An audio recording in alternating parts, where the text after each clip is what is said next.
What's up mga ka-angel? So may Kawasaki Rouser 135cc ano. So galing to sa Hukay, galing pala sa ibang shop na dinala na sa atin dito no, na-stock ng 2 taon dahil nagkandalitsi-litsi ng makina nito.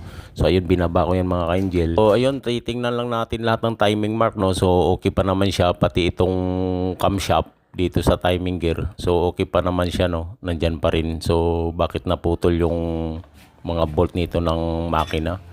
So ayun, pinalitan ko na ng ring sheet, 1 sheet. So kasama na yung black ano.